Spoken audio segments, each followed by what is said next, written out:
Salam alaikum et bienvenue dans cette nouvelle émission Tejini Talk.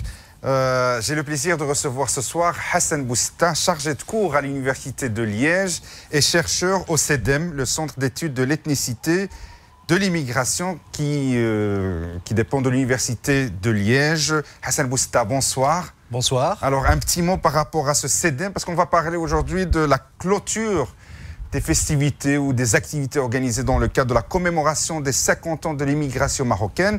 Et vous organisez justement cette clôture en organisant un colloque scientifique au nom du CEDEM, en tout cas promu par le CEDEM en partenariat avec l'EMIM. On va parler de tout ça, mais également des 50 ans de l'immigration marocaine et peut-être un regard prospectif sur cette communauté marocaine ici en Belgique.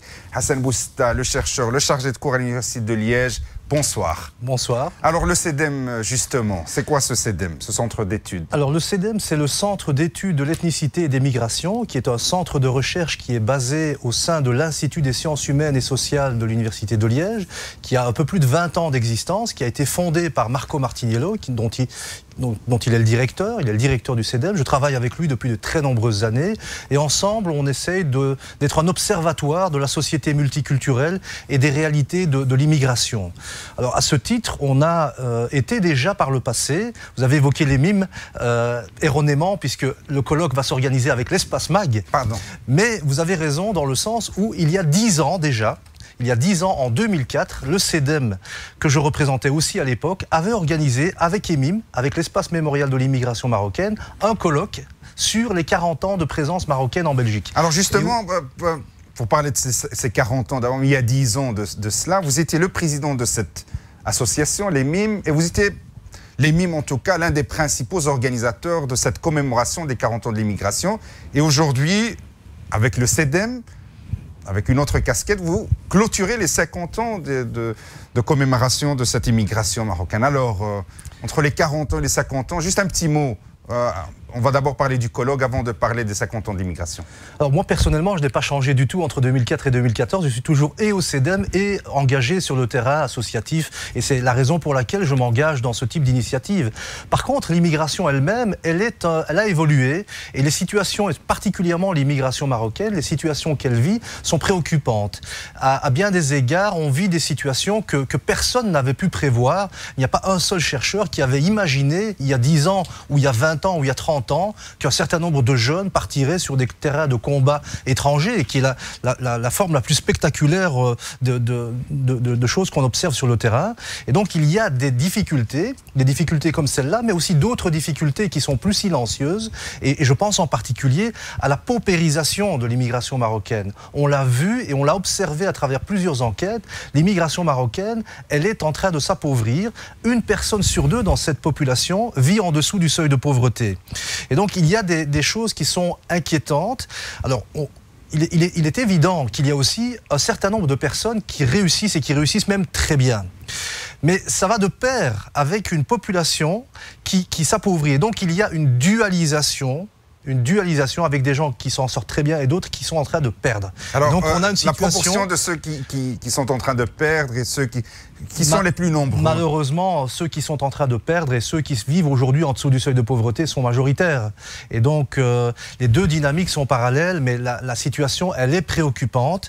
Et donc, on a aujourd'hui en réalité une situation où de plus en plus, eh bien, il faut faire le constat qu'il y a des vainqueurs, il y a des gagnants, et puis il y a une grande série de perdants.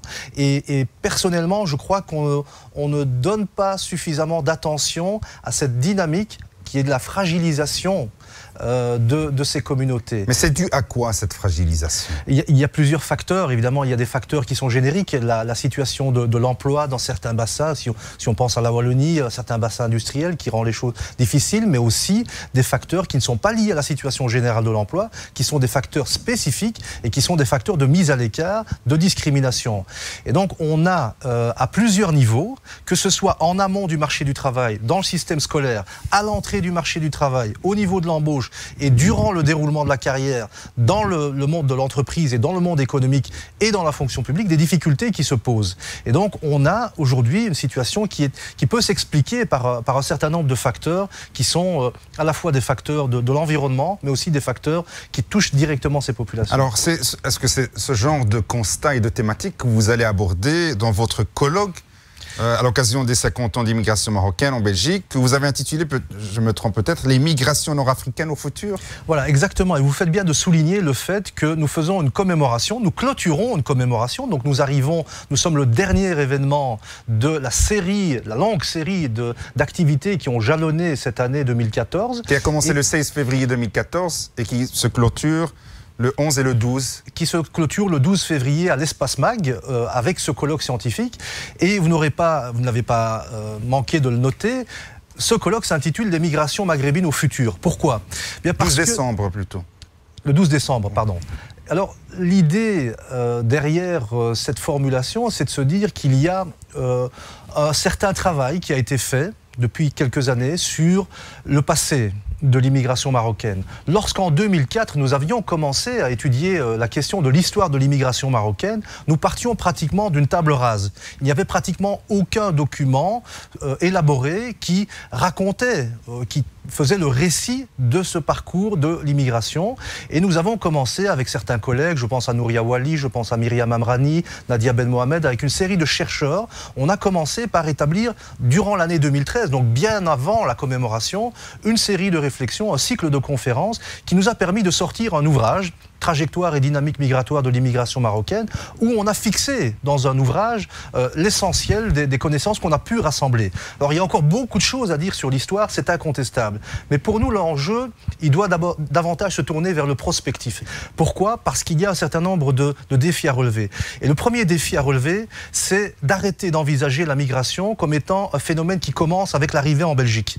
Il faut envisager la migration dès le départ, dès la sortie, dès l'émigration. Et donc il faut travailler avec les chercheurs qui, dans les universités marocaines, travaillent sur ce sujet. Et ils sont très nombreux. Depuis plusieurs années, nous travaillons avec l'université de Rabat, avec l'université d'Agadir, avec l'université de Fès, l'université euroméditerranéenne de Fès, et un certain nombre des collègues... C'est la raison pour laquelle vous avez invité carrément comme intervenants des professeurs et des chercheurs de ces universités marocaines aussi, pour créer des synergies, échanges de points de vue? Absolument. Il faut, pour comprendre tout l'itinéraire des migrations. Si on prend par exemple un phénomène important, la féminisation des migrations, si vous voulez comprendre dans quelles circonstances les femmes émigrantes marocaines peuvent s'insérer en Belgique, vous devez comprendre dans quel contexte elles ont émigré au point de départ. Et donc pour cela, on a besoin de travailler ensemble. On a besoin de travailler ensemble, on a besoin de faire circuler nos étudiants, on a besoin de faire circuler nos doctorants et on a besoin de faire circuler nos enseignants. On doit véritablement travailler ensemble pour briser les murs académiques qui se créent entre ici et là-bas. Mais ce ne sont pas les seuls murs à faire tomber. Il y a également des murs à faire tomber sur d'autres terrains, sur le terrain associatif, sur le terrain politique.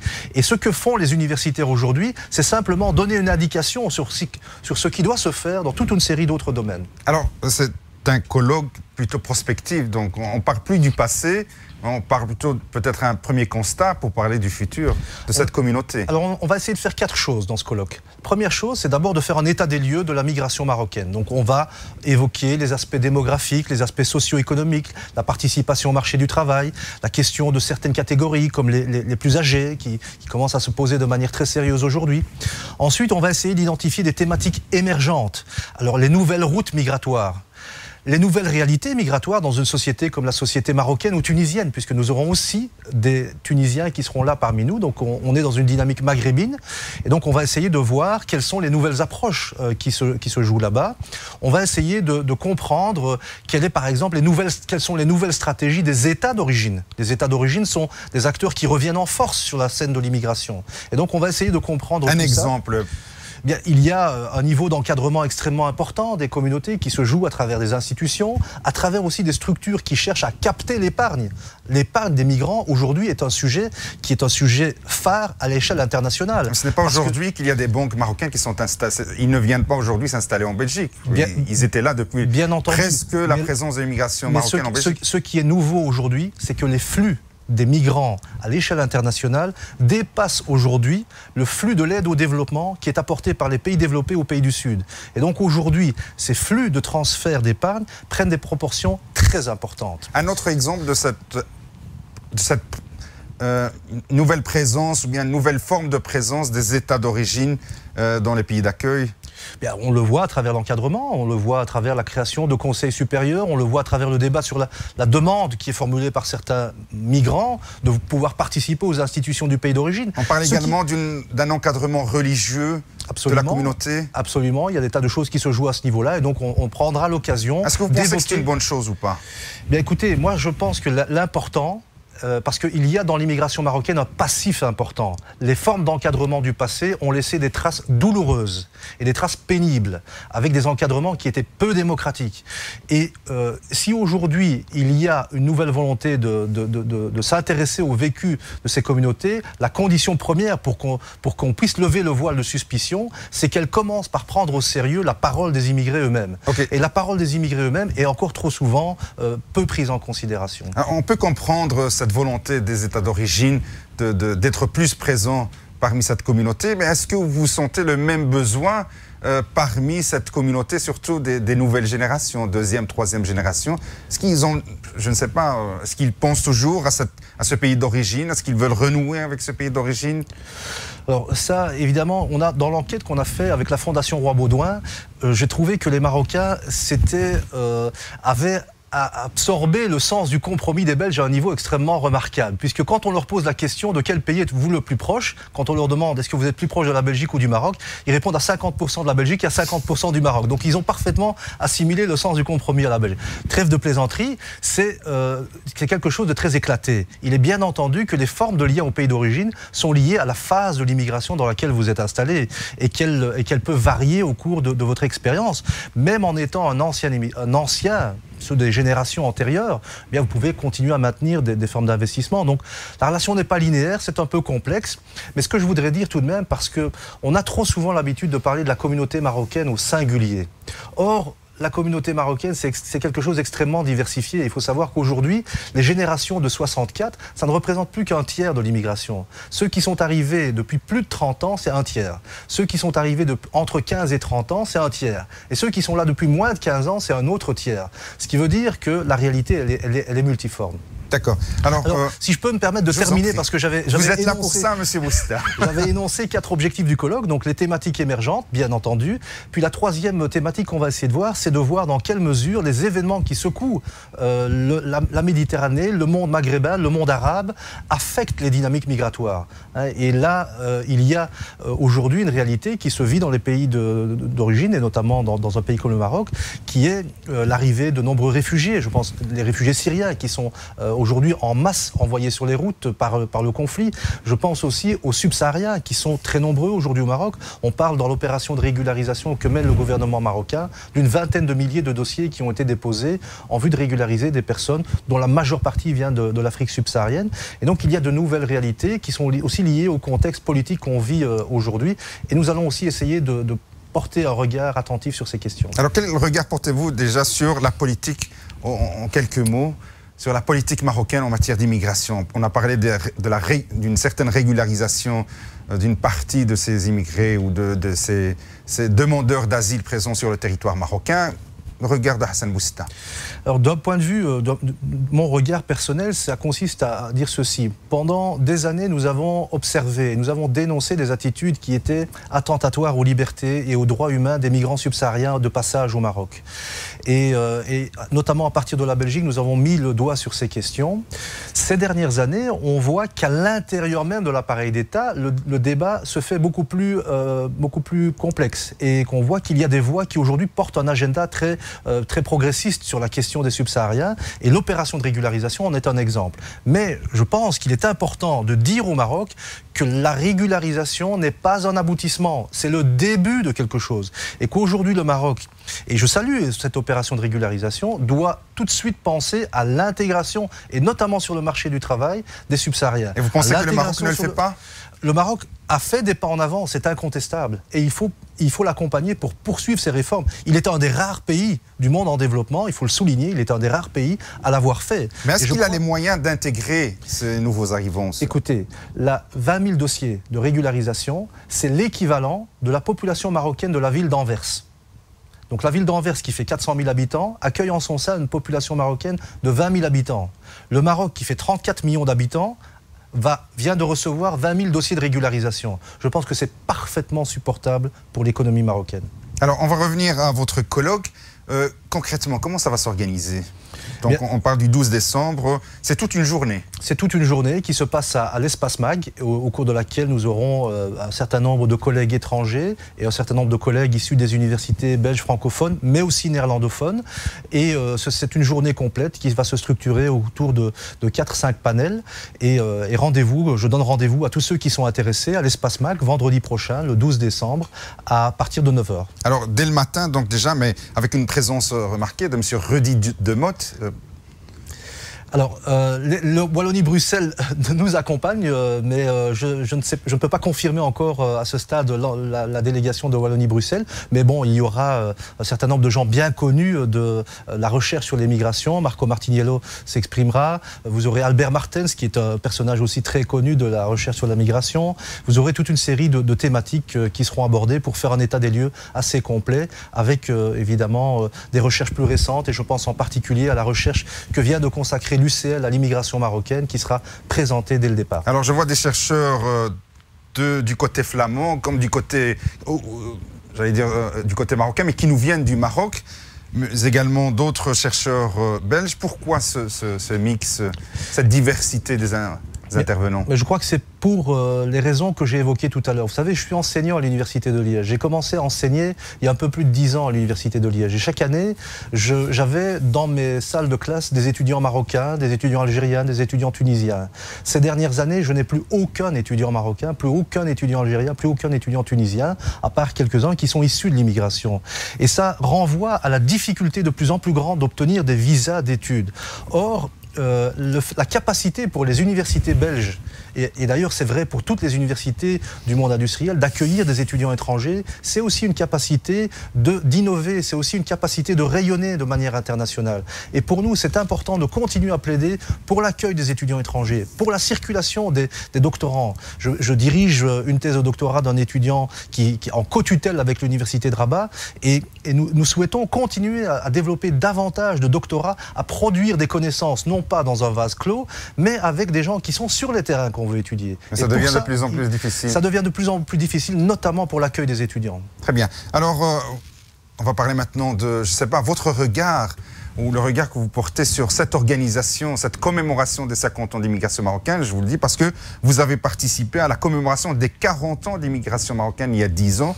Alors, les 50 ans, ça fait une année qu'on commémore. Qu'est-ce que vous en pensez? Si on veut faire un bilan, je crois qu'il faut avoir la franchise de le faire de manière complète. Et le bilan, il comporte incontestablement des choses extrêmement positives. Alors je pense aux nombreuses initiatives culturelles, associatives, à la mobilisation que les 50 ans ont permis. Et je crois qu'il y a eu des très belles expressions culturelles, de très beaux spectacles, de très belles choses qui ont été proposées au public. Et ça, je le salue, et je salue particulièrement tous ceux qui ont trimé, tous ceux qui ont travaillé dur pour que cela soit possible. Et je salue notamment le commissaire officiel de la commémoration des 50 ans d'immigration, Najib Rallal, qui, au nom de l'Espace Mag, a porté ces commémorations avec toute la structure de l'Espace Mag. Je salue cette initiative. Mais dans le même temps, je ne serais pas complet si je ne disais pas aussi qu'il faut mettre le doigt sur un certain nombre de choses qui sont plus problématiques. Et je pense la première chose, c'est qu'il a certainement manqué d'un message fort à cette commémoration. Lorsque nous avons commencé à réfléchir en 2004 sur les 40 ans, nous étions partis sur l'idée que nous nous situions dans un contexte très particulier. On était 3 ans après le 11 septembre et tout le débat public consistait à faire évoluer la discussion vers le clash des civilisations, à réduire toute notre histoire à la question religieuse. Et pour nous, c'était important de rappeler que notre présence est une présence liée à l'histoire du travail, qui est une présence liée à l'histoire sociale de Belgique. Et donc l'enjeu fondamental, c'était de se resituer dans l'histoire sociale de ce pays et de dire à la Belgique: nous sommes des citoyens, et des citoyens complètement intégrés dans cette société, même si le mot intégration pose problème, on le sait tous, mais nous sommes des citoyens à part. Et le message était clair. Notre slogan d'ailleurs était une citoyenneté à part entière et non plus une citoyenneté complètement à part. Alors vous pensez que dans ces 50 ans, il n'y avait pas de message, ou en tout cas le message était brouillé? Le message n'était pas suffisamment fort, et probablement que le message nécessite d'être affiné. Parce que depuis 2004, beaucoup de choses se sont passées. Et ce qui me semble important de dire, c'est que de plus en plus, on a le sentiment que les sociétés de réception n'ont plus tous les paramètres de l'intégration. Quand aujourd'hui, des gens se socialisent via Internet et puis finissent par aller rejoindre des terrains de combat étrangers ou des terrains d'action étrangers, parce que les combattants sur les terrains syriens, c'est une chose, mais il y a d'autres réalités aussi qui sont liées à ces nouvelles façons de se socialiser, de créer des communautés via Internet. Ces réalités montrent que la société ne peut pas penser l'intégration seule. Elle doit la penser avec les sociétés d'origine, elle doit les penser à un niveau international. Et pour cela, il faut qu'on puisse travailler avec des forces qui vont dans le même sens, c'est-à-dire des forces qui vont dans un sens démocratique, dans un sens progressiste, dans un sens... Dans les pays d'origine. Y compris dans les pays d'origine, bien entendu. Pour moi, il y a un mur à faire tomber. Et ça fait des années qu'on plaide pour créer des rapprochements humains entre les sociétés du sud de la Méditerranée et celles du nord. Et cette réalité, pour moi, elle est extrêmement importante parce que nous devons, y compris sur le terrain des créateurs, sur le terrain artistique, culturel et sur le terrain scientifique de la même manière, nous devons permettre à ces créateurs de travailler ensemble. Pourquoi ? Parce que les créateurs, ils créent des œuvres, mais ils créent aussi la vie et ils créent aussi la représentation du monde que l'on a. Si on continue à avoir une représentation du monde qui considère que le sud de la Méditerranée, c'est le monde dangereux et c'est le monde menaçant et que le nord, c'est le monde où on doit se protéger, alors nous n'irons pas très loin. Monsieur Hassan Boustas, cette critique que vous faites aux autorités belges, en ce qui nous concerne ici du côté francophone, à la communauté française ou à la communauté Wallonie-Bruxelles, puisqu'elle ne fait pas assez ou elle ne fait rien pour ce rapprochement, ou bien vous le faites aux organisateurs ou de ces porteurs de cette commémoration, notamment l'espace MAC, parce qu'ils n'ont pas porté ce message fort. Je ne fais de critique à personne, c'est une critique collective qui s'adresse à nous-mêmes. Et je n'oserais jamais dire que les autorités ne feront rien pour le rapprochement entre les deux rives. Ou pas assez. J'ai été moi-même mandataire politique, j'ai été sénateur, et à plusieurs reprises, j'ai été en Égypte, j'ai été en Tunisie, j'ai été au Maroc pour essayer d'établir des liens avec des organisations de la société civile. J'ai été en Palestine pour m'enquérir de la situation, parce qu'évidemment, la question palestinienne, elle est au cœur de la question méditerranéenne. Et donc, ce n'est pas une critique qui est adressée aux institutions, c'est une critique collective. Ensemble, nous devons penser à façonner l'avenir pour les générations qui viennent et ça passera par une meilleure compréhension de notre voisinage, parce que c'est le voisinage de l'Europe qui est en jeu. Et donc, ce que j'essaye de faire à mon niveau, en tant que, aujourd'hui je suis un scientifique à 100%, non seulement à part entière, mais à 100%. Mais vous continuez à faire de la politique. Bien entendu. Surtout à Liège, puisque vous êtes toujours conseiller communal. Mais je suis professionnellement engagé sur le terrain universitaire et je pense que le terrain universitaire a à explorer cette dimension-là. Et les autres terrains doivent suivre sur le même niveau. Et je pense que c'est en créant les conditions d'espace partagé que nous pourrons arriver à dépasser un certain nombre de ces murs qui sont en train de se mettre en place. Donc ce n'est pas une critique qui est adressée aux uns ou aux autres, c'est une autocritique collective qu'on doit faire et il n'est pas trop tard pour la faire parce que nous allons clôturer la commémoration des 50 ans avec ce colloque, mais il reste à penser l'héritage de ces 50 ans. On doit ensemble penser à l'héritage. Quelle sera la continuité de toute cette mobilisation? Comment faire en sorte que cette mobilisation crée des instruments durables qui nous permettent de réaliser la vision de rapprochement qu'on a? Puisqu'on est dans... Oui, dernier mot, parce que oui, on va clôturer avec ce chapitre. Malheureusement, ce ne sont pas les seuls murs à faire tomber. Parce que si on doit faire tomber des murs entre les deux rives de la Méditerranée, on en a d'autres à faire tomber ici en Belgique. Et je pense en particulier que le mur des discriminations qui continuent à marquer le vécu de nombreux jeunes doit être abattu. Et il faut se donner les moyens d'abattre ces murs. Or, là aussi, je pense que la commémoration n'a pas suffisamment mis l'accent sur tous ceux qui sont les perdants de l'immigration, tous ceux qui souffrent dans l'immigration. On a mis beaucoup l'accent sur les vainqueurs. Et on a mis en évidence un certain nombre de parcours de succès. C'est très bien.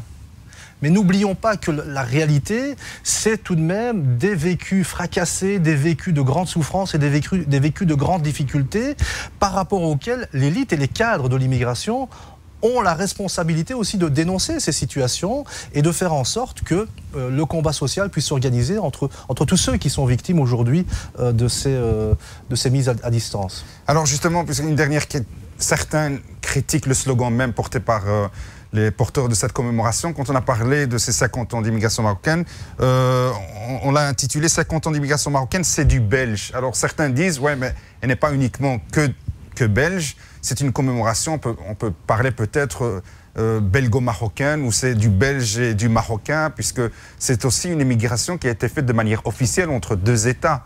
Est-ce que vous ne pensez pas que les organisateurs ou les promoteurs de cette commémoration des 50 ans ont délibérément exclu l'autre côté, le Maroc? Mais vous mettez l'accent sur quelque chose de très important, c'est tout ce qui relève du vocabulaire et des discours sur les commémorations. Et là, je dois dire que je suis assez critique aussi, parce que d'abord, première chose, on a toujours été clair, et je pense que l'espace MAG aussi est très clair là-dessus, il ne s'agit pas de célébrer ce qu'ont fait les États.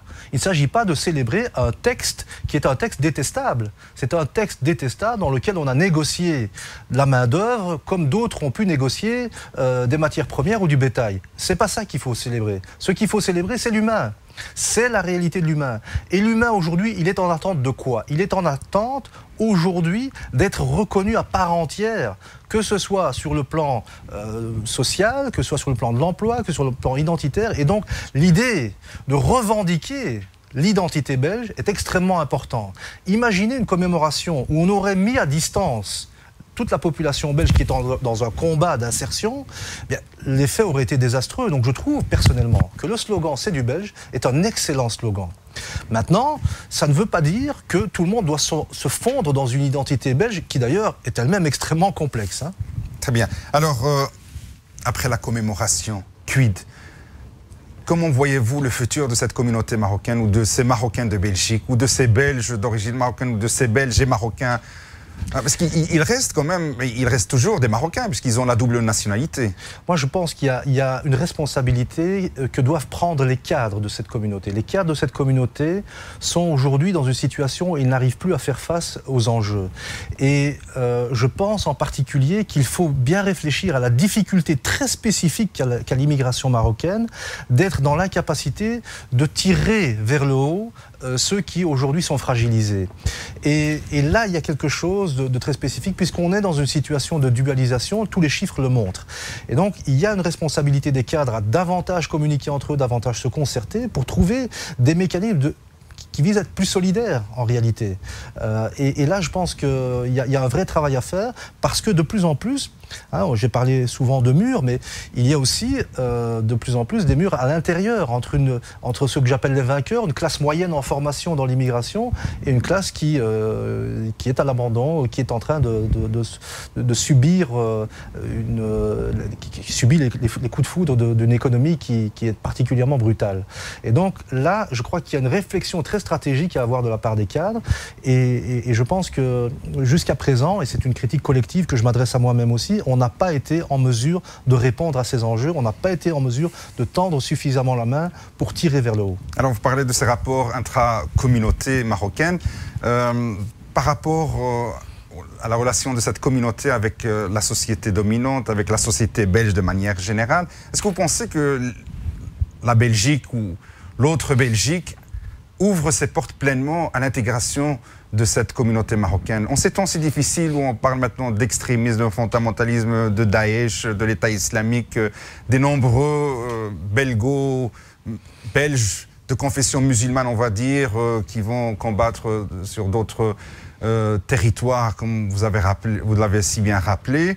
Est-ce que vous pensez que ces Belges d'origine marocaine ou ces belgo-marocains tout court ont toutes leurs chances dans cette société?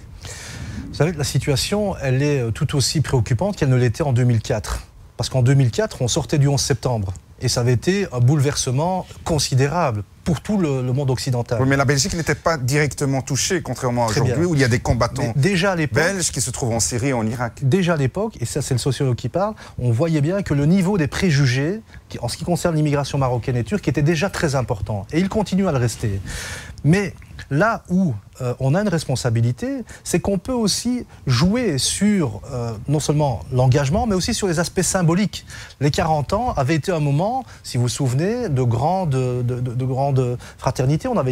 L'initiative a été très bien reçue et les 50 ans ont poursuivi dans le même sens.